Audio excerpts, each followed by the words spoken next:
Congratulations on all your most recent success. I had Pat Summerall on yesterday, right. And you're about to receive the 5th Pat Summerall Award. That's a big deal. Congratulations. Yeah, well, it's good to, it's sort of like batting 8th for the Yankees. It's good, but it's not like you're the best that's ever been. There were 4 guys in front of you, so, Well, who are the 4 guys in front of you? Then we'll see where you're batting in the Yankee batting order.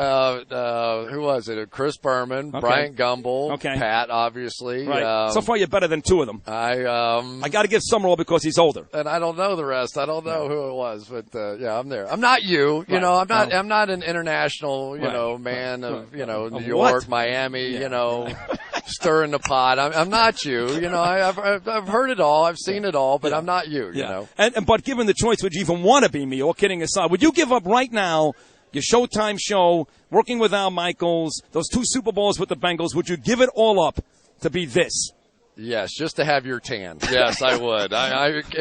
Makeup artists cringe when I walk in the room for television now. They're like, there's no way I can make you look good. It's just not possible. Well, but you probably can't even get this tan, to be honest, right? It's impossible for you to get this tan. In a microwave, maybe. But, no other shot, no. Maybe. You're happy as you can be, aren't you? You're down here. I'm not. I'm actually dying on the inside, but having fun with you on the outside. I don't want to depress you, Chris, but I got a lot of issues. Well, just start talking about the Super Bowls. I lost to Joe Montana. We can go to the therapist together. It'll be good. Of course, I'm happy. This is a great time, a great week. It's good to see all you guys out of the booth and get to know some of you guys personally. And I find for the most part, you guys are pretty good guys. I mean, some of you guys are jerks, but like Boomer Esiason. But you're a pretty good guy. Yeah, Boomer is definitely at the top of that list. Well, what's wrong with Phil that Simms guy? Is right behind him too.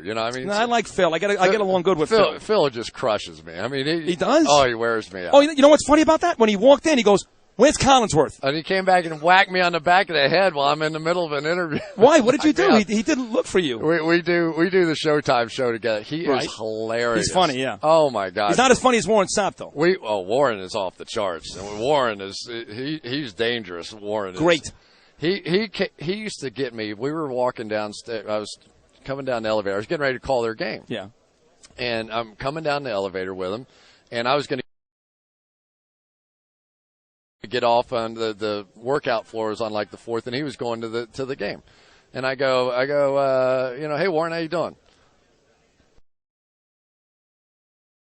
Nothing. Didn't even look at me. Nothing. And I go, are we all right? I said, you got a problem? Door opens to get to the workout room, and so he looks at me again. I go, whatever. And I come walking out of the thing. He holds the elevator door, and there's 100 people in there working out. And he starts screaming, I don't have to talk to you if I don't want to talk to you. I'm sick of talking to you. Just like screaming at the top of his lungs. I'm like, what did I do? I had no idea. And he's like, I was just getting ready for the game. See, it's just him. He's just getting ready for the game. It's nothing personal. That's funny. Just getting ready. That's funny. But see, I would have been scared too. I would have been like, oh my God, what did I say to provoke this man? But he's got a good sense of humor, which is good. He is wonderful. Now, Simms last night got a couple of mentions on How I Met Your Mother, because Jim Nantz was on that show last night. Did you watch that? I did not. I wanted to, though, because that was their big promo I was watching the other day. I heard Jim was pretty good. Was he good? Very funny. And he referenced Phil Simms a couple of times. It was pretty good, actually. So he got a couple of cheap shots in? Oh, yeah, a couple of cheap shots. I like Jim even more than that. See, but that's what's great about you guys. Chris Collinsworth here, the great wide receiver and now a media star, is you're afforded other opportunities. Like you're with NBC now and CBS. Yeah. Right? If you think about it. Yeah, that's true. Yeah, that's true. What do you mean? It's Showtime? That's it? Showtime. So there's nothing you can't do. Like you could be on, you could have replaced Leno, for example, if you wanted to. I was on Leno the other night. It was so frightening. They ask you those 9 questions at 9 or whatever. Right. And what was the thing? You said you were the 100-yard dash champion in high school. When was the last time you were under 10 seconds?